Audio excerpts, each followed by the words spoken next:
Bismillahirrahmanirrahim. Anak raja pergi menyelam. Nah, contohnya kecelakaan dikit ya.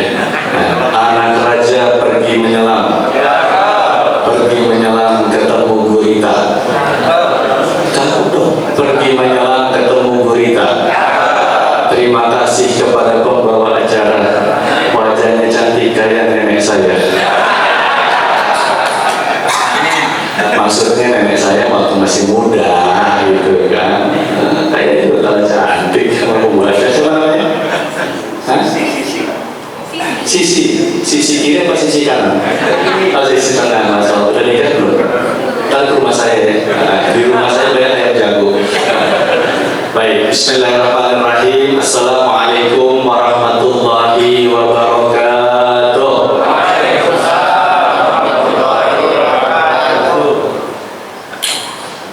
Ada kebun isinya pohon tomat. Tomatnya dimasak lalu dimakan. Cakep lagi. Kita mau pantun doang. Apa ceramahnya sih? Ya udah nggak jadi. Baik, alhamdulillah. Assalamualaikum warahmatullahi wabarakatuh. Alhamdulillahirabbil alamin wa bihi nasta'in ala umuri dunya waddin. Wassalatu wassalamu ala asrofil anbiya'i wal mursalin sayyidina wa habibina wa syafi'ina wa maulana Muhammadin wa ala alihi wa ashabihi wa junudihi wa ansarihi wa man da'a bi da'watihi wa man tabi'ahum bi ihsanin ila yaumiddin. Amma ba'du. Faqad qala Allah ta'ala fil Qur'anil Karim, ya ayyuhalladzina amanu taqullaha haqqa tuqatih wa la tamutunna illa wa antum muslimun. Shadaqallahul azim. Bunda, ayahanda, kakanda, adinda, adanda, semuanya yang insya Allah dicintai Allah dan dirindukan oleh baginda Rasulullah Muhammad Sallallahu Alaihi Wasallam. Wabil khusus guru kita yang bisa bersama kita di kanan kiri depan belakang atas bawahnya masih gelandongan tuh malaikatnya yang baru pulang dari umroh ya. Udah pada minta doa belum? Mau Ustaz Salim udah pada minta doa belum? Udah, dikasih doa apaan? Doa mau makan kan? Ya mudah-mudahan ya sehat. Tapi saya salut sama beliau, baru pulang kemarinan udah sehat aja. Kalau saya umroh paling enggak sepekan saya udah tiduran aja rebahan aja gitu kan. Apalagi samping gini kan udah kagak mau bangun aja bawaannya gitu ya.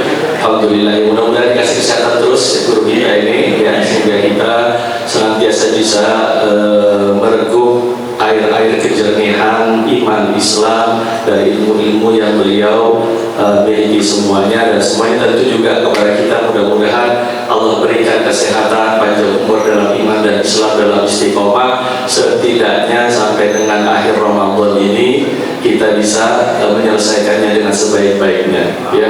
Amin ya rabbal alamin. Sehingga kemudian kita akan menjadi orang-orang yang bertakwa. Salawat dan salam semoga tercurahkan kepada junjungan kita Nabi besar Muhammad Sallallahu Alaihi Wasallam. Pak, Bu, ibu-ibu dia itu di belakang ya.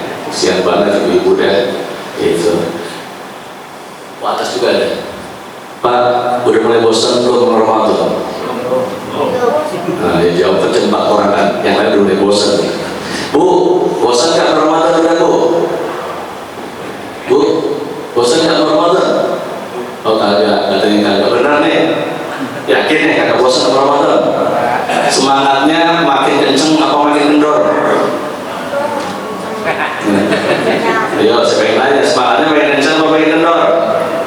Ini masjid makin lega apa makin sempit? Nah, ya kita kan begitu. Karenanya, ayo, ini mumpung Allah kasih banyak kesempatan kita untuk mendapatkan banyak kebaikan, jangan kasih kendor, gasken gitu kan, kata orang-orang Sunda. Makanya ayo kita afirmasi diri ya, kita meyakinkan diri kita lakukan self talk, bicara ke diri kita bahwa kita tidak akan bosan. Oke, angkat tangannya Bapak Ibu sekalian, angkat tangannya, Bu, angkat tangan Bu. Nah, taruh di dadanya, taruh di jantungnya sini ya. Ikutin kata-kata saya ya, kita afirmasi diri dulu nih pagi hari ini ya. Saya gembira, saya girang,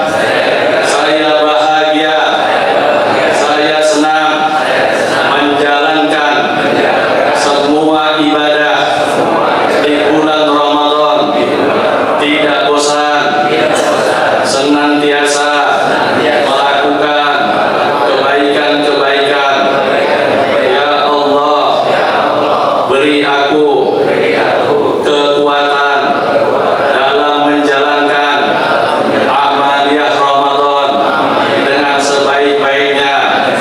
Allahumma a'inna ala dzikrika wa syukrika wa husni ibadatika. Ya Allah, bantu kami agar senantiasa ingat kepadamu, agar selalu bersyukur atas semua nikmat-Mu, agar senantiasa mampu melakukan amal-amal yang terbaik kepadamu. Amin. Saya lepasin tangan, tambahin satu doa lagi. Bismillahirrahmanirrahim.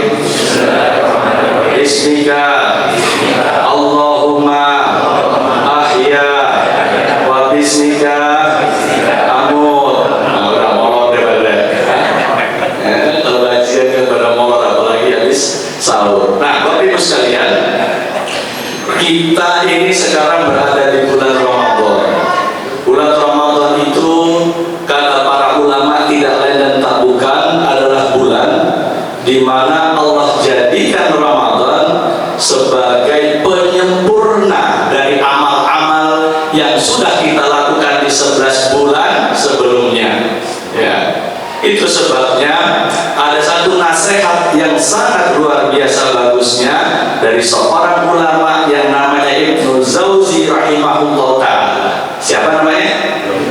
Ibnu Jauzi rahimahullah ta'ala. Apa dia katakan? Dia katakan begini, kadzalika sahru Ramadan. Emang kayak itu tuh yang namanya bulan Ramadan, kata beliau. Kenapa? Nahnu narju an natalafi fi ma faradna fi sa'iris suhur. Kita pengen Ramadan yang datang, yang sekarang kita sedang menjalani, bisa menyempurnakan, bisa nutupin apa aja yang pernah kita kerjakan di bulan-bulan sebelumnya. Ya, jadi Ramadan ini menjadi penyempurna dari 11 bulan yang kemarin kita udah lewatin.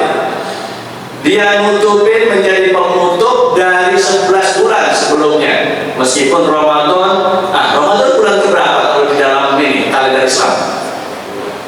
Ayo, bulan keberapa nih? Ayo, saya pengen tahu. Sebutin aja dari 1 sampai 12 ketemu. Bulan keberapa Ramadan? 15, 9, 15, 10. Kagak kompak nih. Ini siapa udah terbunuh? Ya udah deh, tapi gitu lagi kelamaan waktu ini. Nah, kita harus tahu ya, jangan sampai kita hafal betul sampai tanggal penanggalan Masehi, tetapi penanggalan Hijriah, penanggalan kita sendiri kita nggak tahu. Ya, meskipun dalam penanggalan Ramadan itu bukan sebagai bulan yang terakhir atau bulan yang pertama, tetapi Ramadan itu adalah penutup. Ramadan itu adalah penyempurna dari 11 bulan yang udah-udah. Ya, ma faradna fi sa'iris suhur. Nah, dari apa-apa yang kita abaikan di 11 bulan berikutnya, disinilah kemudian disempurnakannya di bulan Ramadan. Wa nusliha fi fasadar umur. Di Ramadan ini kita memperbaiki, ya, nusliho, kita memperbaiki urusan-urusan yang kemarin belum sempurna di Ramadan. Ya, makanya kenapa kita ketemu kalau bulan Ramadan orang giat banget melakukan ibadah. Kita jadi heran kalau ada orang bulan Ramadan kagak ke masjid. Kalau bulan Ramadan aja dia kagak ke masjid, mau ke masjid kapan? Ya. Kita bingung kalau melihat ada orang bulan Ramadan dia kagak puasa. Dia mau puasanya bulan apaan? Makanya kemarin saya gede banget kemarin. Ya. Habis sholat subuh di kemarin saya sholat subuh di mana? Musola Al-Mukhlisin. Musola, tahu kan Musola Al-Mukhlisin di belakang pos polisi itu. Ya. Habis sholat subuh kemudian ngisi sedikit, saya pulang. Begitu saya pulang belok di lempengan rumahnya Pak LPM tuh. Ahmad Dahlan berapa itu sih ya? 4 kali dia kalau nggak salah. Di situ kemudian saya melihat ada anak muda pakai sarung, pakai baju koko, pakai peci, dia ngerokok. Allah Akbar walillahillah, gede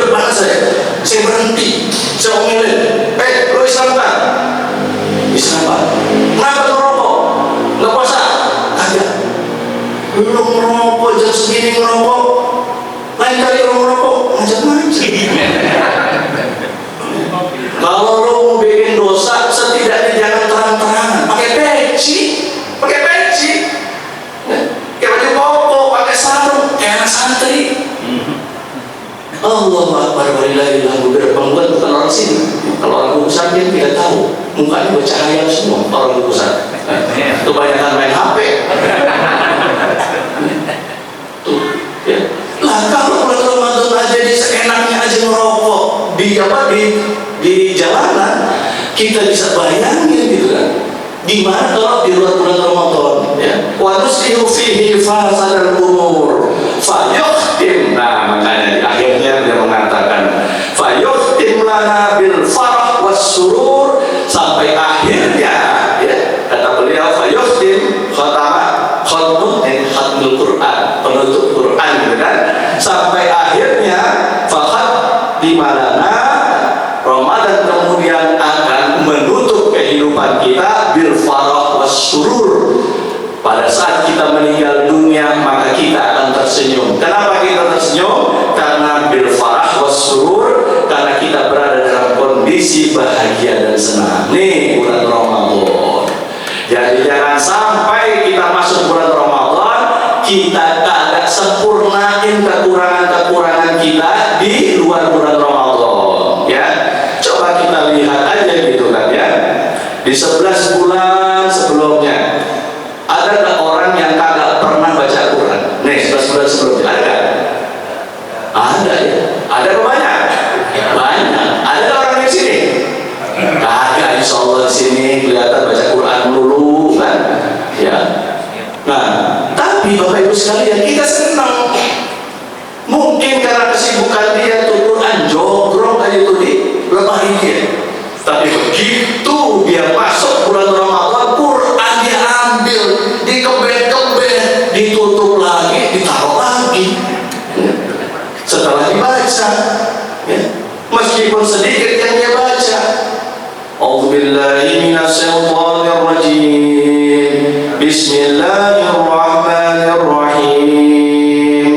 Nun, sadaqallahul azim. Meskipun cuma satu ayat, ada dorongan ketika bulan Ramadan dia baca Quran. Buat apa? Menyempurnakan yang kemarin dia kagak baca Quran. Masya Allah, ya.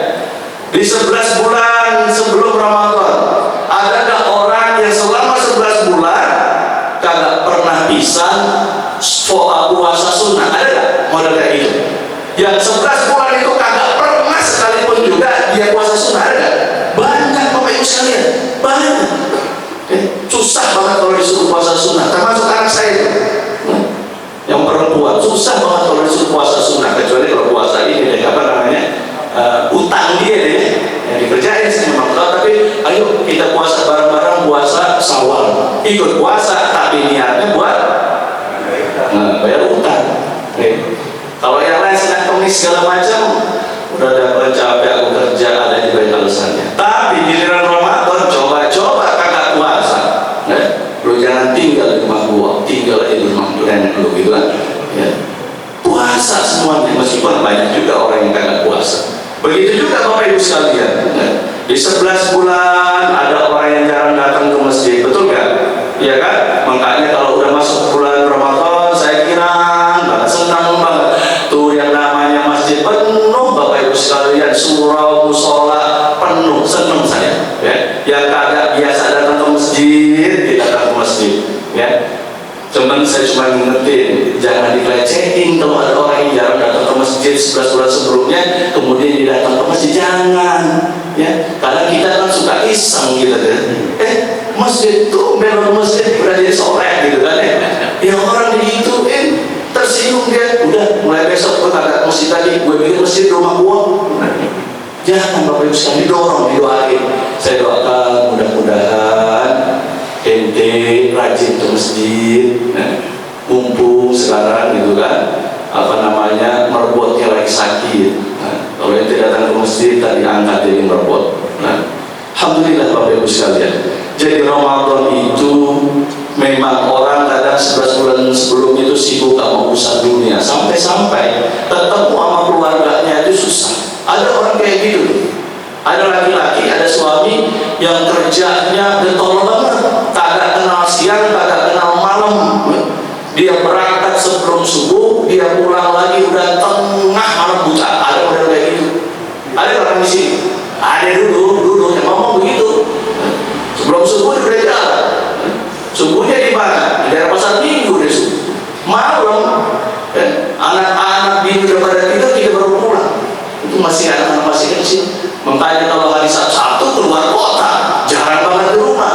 Makanya kalau di rumah anak-anak kita udah bingung lihat kita. Umi, ini ada siapa datang? Ada om dari mana? Gua panggil om mana? Ada orang kayak gitu. Tapi kalau bulan Ramadan, ya, ngomong bos, pokoknya kalau bulan Ramadan bos, saya mau buka puasanya bareng sama keluarga saya. Bodoh diomelin. Ya. Tuh, Ramadan itu seperti itu Bapak Ibu sekalian. Nutupin segala sesuatu yang kurang, ya, menyempurnakan hal-hal yang belum kita lakukan ketika di 11 bulan berikutnya. Nah sekarang Bapak Ibu sekalian, Ramadan sudah berlewat 7 hari ya. Udah 7 hari Ramadan. Sekarang hari ke-8 ya. Nah, berarti masih ada tersisa 23 hari lagi. Iya. Lebaran kapan? Hah? Yang berapa hari lagi? 23 hari. Tuh kan? Hitungin aja kan? Katanya itu apa? Girang masuk Ramadan ngitungin lebaran kapan? Ini mana sih? Kalau saya sih kagak pernah ngitungin lebaran, pokoknya ikutin aja. Kalau malamnya mulai tuh DKM pada datang nganterin baju koko sama celana sama sarung, nah berarti lebaran begitu aja. Ya. Bagus sekalian. Ayo, masih ada yang tersisa 23 hari, jangan sampai kita sia-siakan ini. Ya. Buat kita menyempurnakan amalan-amalan kita yang kemarin-kemarin itu masih bolong, Bapak Ibu sekalian. Ya. Karena apa? Karena yang jadi standar penilaian di mata Allah dan Rasulullah SAW adalah penutupannya, bukan awalnya. Orang bisa semangat di awal Ramadan, tetapi kalau makin kemari makin loyo, Bapak Ibu sekalian, dia kada husnul khotimah, tapi su'ul khotimah di bulan Ramadan yang naudzubillah min dzalik. Makanya doa kita kan begitu. Allahumma inna nas'aluka husnal khotimah. Banyak bareng sama saya. Bismillahirrahmanirrahim. Allahumma inna nas'aluka husnal khotimah wa na'udzubika min su'il khotimah. Ya Allah, kami memohon kepadamu dari kehidupan setidaknya di bulan Ramadan ini dan kehidupan keseluruhannya, ya Allah, berakhir dengan akhir yang baik. Dan kami, ya Allah, juga minta perlindungan kepadamu dari kehidupan akhir dan Ramadan yang akhir ini dengan situasi yang jelek, dengan situasi yang buruk. Itu doa kita, sama dengan Ramadan. Ya. Yang lalu biarin berlalu, yang sekarang ayo kita kerjakan Bapak Ibu sekalian. Dalam sebuah hadis kan, ya, kalau khutbah Jumat tidak selalu sih, tetapi hampir selalu khotib itu setelah membacakan ayat tentang takwa dilanjutin dengan hadis berkenaan dengan itu. Takwa juga sih ya, tapi ada kalimat kunci itu yang menarik itu. Apa hadisnya? Hadisnya begini: ittaqullaha haitsu ma kuntum. Hendaklah kalian bertakwa kepada Allah Subhanahu wa taala di mana aja kalian berada, ya. Itu standar kan. Kemudian diikuti dengan kalimat Rasulullah SAW yang berkaitan dengan apa yang kita bahas ini. Apa kata beliau? Wa ati sayyi'atal hasanata tamhuha. Dan ikutilah hal-hal yang selama ini kalian kerjakan tergolong dengan hal-hal yang buruk, hal-hal yang jelek, hal-hal yang salah. Ikutin dengan perbuatan-perbuatan baik, tamhuha, yang dengan begitu perbuatan-perbuatan jelek sebelumnya akan tersempurnakan dengan perbuatan baik yang kalian lakukan sekarang. Tamhuha, ya. Wa khaliqin nas bi khuluqin hasan, ya. Dan kita perlu bergaul dengan manusia dengan cara akhlak-akhlak yang baik. Nah, yang baik kita tutup apa? Yang baik bakal menyempurnakan hal-hal yang buruk. Nah, kayak mohon maaf gitu kan ya,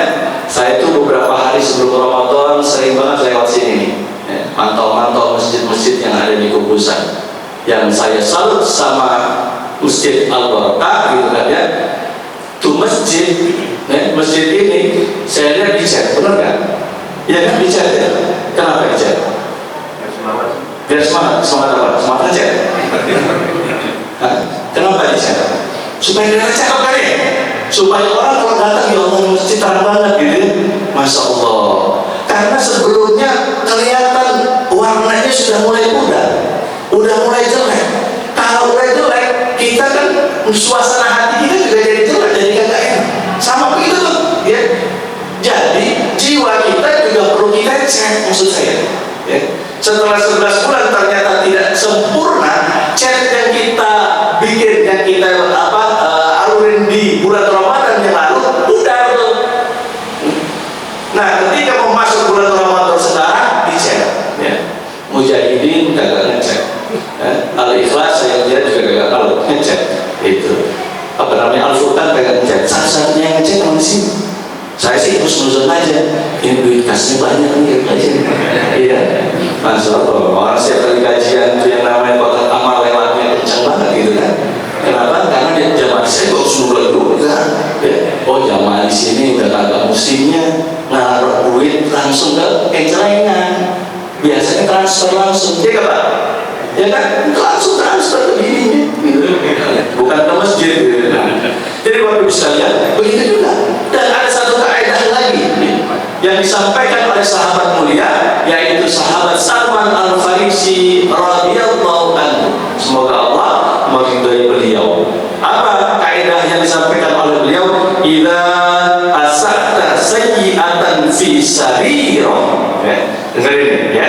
Ini jadi cara kita juga untuk menyempurnakan kekurangan-kekurangan yang kita kerjakan 11 bulan sebelumnya. Kata beliau, idza asa'ta sayyi'atan fi sarirah fa ahsin hasanatan fi sarirah. Tuh. Paham kan? Apaan? Hah? Kata beliau, kalau dulu engkau melakukan kenakalan, kalau dulu kalian melakukan keburukan, kalau dulu kalian melakukan kemaksiatan 11 bulan sebelumnya nih ya, dengan cara apa? Fisariro, dengan cara sembunyi-sembunyi, fa'ahsin, maka sempurnakan, perbaiki hasanatan fi sarirah, dengan berbuat baik juga secara sembunyi-sembunyi. Kalau dulu nakal, orang jahil kagak tahu. Sekarang kita sempurnain kenakalan kita supaya kenakalan itu jadi ketutupan. Dengan apa? Iya, dengan sembunyi-sembunyi juga. Ada gak orang yang kalau nakal ngumpet-ngumpet? Kita sih masih salut kalau ada anak makan ngumpet-ngumpet, itu masih salut. Artinya dia malu gitu melakukan kenakalan gitu. Ya. Dibandingkan orang yang terang-terangan, kan banyak. Ya nggak usah orang lain kita tunjuk ya. Kita tunjuk diri kita sendiri aja deh. Gitu. Kita kan kadang kalau berbuat sesuatu yang kadang tidak sesuai dengan norma agama, dengan norma kemasyarakatan, kita kagak lakukan itu secara terang-terangan, tapi kita lakukan secara sembunyi-sembunyi gitu kan. Mabok misalnya ngumpet-ngumpet, ada nggak model kayak gitu? Orang mabok ngumpet-ngumpet ada nggak? Ada, banyak. Teman saya kerja dulu begitu juga. Kalau lagi ngeganja itu ngumpet-ngumpet dia apa tuh di tangga gedung ya. Lagi gawe istirahat, kadang nggak istirahat. Kalau dia udah penat karena dia udah menjadi apa namanya itu candu, kalau udah candu ya, jam 10 dia keluar tuh izin dulu bro, kemana? Biasa gitu kan ya. Saya pikir ke toilet atau kemana. Pernah ketahuan ternyata dia ada di tangga darurat. Ngapain dia? Ngegelek. Ketahuan, ya udah, gue pecat aja gitu kan. Istrinya nangis-nangis. Tolonglah Pak, kasihan suami saya. Saya bilang iya, tapi saya lebih kasihan lagi 3.573 karyawan yang lain. Kalau ada orang maboknya sembunyi-sembunyi, maka ketika dia tobat, Bapak Ibu sekalian, memperbaiki diri, maka sembunyi-sembunyi. Karena ketika dia melakukan keburukan, dia kagak tontonin, dia kagak tunjukin kepada orang-orang yang banyak. Ya. Sebaliknya kata sahabat Salman Al-Farisi radhiyallahu anhu, wa idza asaqta sayyi'atan fi alaniyah, kalau ada orang dulu berbuat maksiat, berbuat nakal, berbuat kejahatan alaniyah, terang-terangan, dia melakukannya secara terang-terangan, fa'ahsin, maka dia harus menutupinya, menyempurnakan kejahatan-kejahatan yang dia lakukan, hasanatan, dengan perbuatan-perbuatan baik, fi alaniyah, dengan cara terang-terangan juga. Karena masyarakat taunya dia orang brengsek, gitu kan? Karena orang taunya orang brengsek, maka dia perlu iklan, dia perlu tunjukin, gua sekarang udah tobat. Ya. Makanya kalau sebelumnya dia maboknya terang-terangan, kagak pakai ngumpet-ngumpet, gitu. Minum apa tuh, whisky, minum peci miring, minum, tapi kan yang mereknya peci miring ya, iya kan? Apa? Ah, lu minum juga. Ketahuan di TV, nonton juga berarti. Ramadan ya kebaikan nonton, ya baca Quran, dia ustaz aja nonton. Buat ceritain lagi, bilangnya peci miring, apa lagi, bir, anggur, macam-macam gitu kan, terang-terangan. Ya Allah, kadang terang-terangannya sambil sembunyi-sembunyi juga, suka juga tuh. Minum whisky, minum bir, birnya itu dimasukin ke plastik, habis itu ditaruh pakai sedotan, kemana-mana jalan pak minum sedotan, minum pakai sedotan. Ada juga yang kayak tapi kan terang-terangan juga. Tanya, minum apa tuh bro? Enggak, ini teh gitu kan, cobain aja, begitu cobain agak pahit, tapi ini agak enak bro, ini kayak apaan? Teh bir gitu, agak pahit. Kok tahu ya dulu pernah memang waktu masih tinggal di Manado gitu, sempat ngerasain juga, sempat mabuk juga. Nah, tapi udah tobat, sekarang udah tobat. Kan dia ustaz sekarang gitu kan, itu ya Allah. Nah kalau sekarang, kalau biasanya terang-terangan mabok gitu kan ya, maka ketika dia memperbaiki diri dia juga kudu terang-terangan. Ya, sekarang yang dia minum bukan bir, bukan topi miring, tapi yang dia minum apa kayak gitu kan, ya, teh atau apa gitu, ya Allah. Jadi kaidahnya seperti itu. Itu sebabnya kalau kita melihat masjid rame, kita perlu girang. Tadinya dia kagak ke masjid terang-terangan, sekarang dia ke masjid terang-terangan juga. Ya. Kalau ada orang baca Quran suaranya kenceng banget gitu kan, girang kita. Ya Allah, anak kita tadinya kagak baca Quran, terang-terangan disuruh baca Quran dia kagak mau, sekarang dibaca Quran ditunjukin, nggak apa-apa, asal dijaga niatnya aja. Karena memang kaidah menyempurnakan hal yang tidak sempurna itu seperti itu, kata sahabat siapa tadi? Salman Al-Farisi radhiyallahu anhu. Orang kalau judi, ada nggak orang yang judinya ngumpet-ngumpet? Ada nggak? Banyak orang sekalian. Saya ngisi kajian di PN, taruh mobil di bawahku.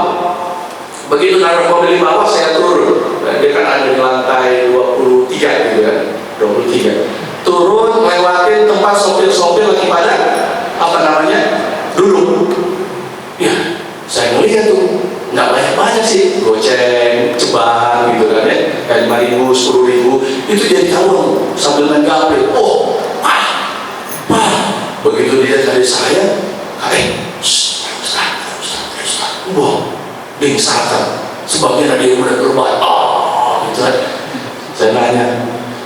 Assalamualaikum, salam Pak Ustaz. Daripada ngapain? Zikir Pak Ustaz. Oke, katanya. Lah melihat di bawah HP ada duit di situ. Oke, terusin dah, gitu kan? Ada satunya, Pak Ustaz, mampir sini, kurang satu nih. Ya Allah, Ustaz diajak main judi. Itu kejadian, saya duduk di situ. Itu nggak jadi saya ceramah nanti 23 di besok saya ceramah. Saya bilang, ya Allah Bapak sehari dapat duit berapa? Ini 5.000 enggak Pak Ustaz, ini cuma iseng gitu kan. Saya bilang dimulai dari hal yang iseng, nanti kalau udah kebiasaan susah itu. Terus gimana? Udah nggak usah judi di sini. Di mana? Di rumah saya aja. Ngaji maksud saya. Ya. Alhamdulillah sekarang ahli banyak banget sekarang. Ya. Kalau datang di situ kan, Assalamualaikum Pak Ustaz, udah ngaji, gitu kan? Emang saya jadi, gitu kan? Ini aja, supaya tidak tercemar, saya bilang. Ente kan terang-terangan tuh main judinya di situ sama teman-teman ente kan. Nah, mulai sekarang, ya, mulai besok saya bilang, kalau kerja pakai peci, saya bilang, pakai peci. Seragamnya wajib dan pakai wajib. Kalau wajib, dia pakai ya. Kalau nggak wajib, ente pakai baju koko. Emang kenapa? Karena Bapak Ibu sekalian, kalau kita pakai atribut simbol agama, itu yang namanya peci, itu yang namanya baju koko, itu yang namanya sarung, itu bisa jadi wiko itu apa? Tameng, bisa menjadi tameng, bisa menjadi perisai kita dari hal-hal yang buruk. Kecuali memang dia udah badernya kemana-mana banget. Ya. Kita malu kalau kita pakai peci, kemudian kita judi, malu. Ya. Kalau orang yang di hatinya masih ada iman di dadanya. Ya. Nah, Bapak Ibu sekalian, begitulah ya, ternyata orang-orang yang mencoba memperbaiki dirinya di bulan Ramadan.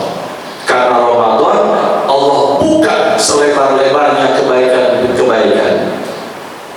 Ya ayyuhal khair, wahai orang-orang yang dalam 11 bulan sebelum ini melakukan banyak-banyak kebaikan, kerjain terus kebaikan-kebaikan kalian. Ya ayyuhas syar, wahai kalian yang 11 bulan sebelumnya banyak kemaksiatan yang kalian lakukan, maka stop, berhenti, jangan dilanjutin.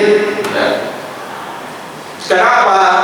Karena Allah Subhanahu wa ta'ala lillahi utata, Allah Subhanahu wa ta'ala punya hamba-hamba. Lillahi, Allah punya siapa? Utata, hamba-hamba yang dia bebasin minan dari surga, dari neraka. Kapan? Kullu lailatin, setiap malam. Setiap malam Allah bilang gitu kan, ya fulan fajri, ente sekarang bebas dari api neraka, gitu kan. Ya. Semuanya itu orang-orang yang menjalankan ibadah Ramadan dalam rangka menyempurnakan kekurangan-kekurangan yang sudah dia lakukan, dipanggil sama Allah tuh malam-malam tuh. Gitu kan. Dipanggil malam-malam, Ahmad, sekarang ente udah bebas dari api neraka. Fajri, sekarang ente udah bebas dari api neraka. Fulan, fulana, ente bebas. Satu demi satu, tiap malam.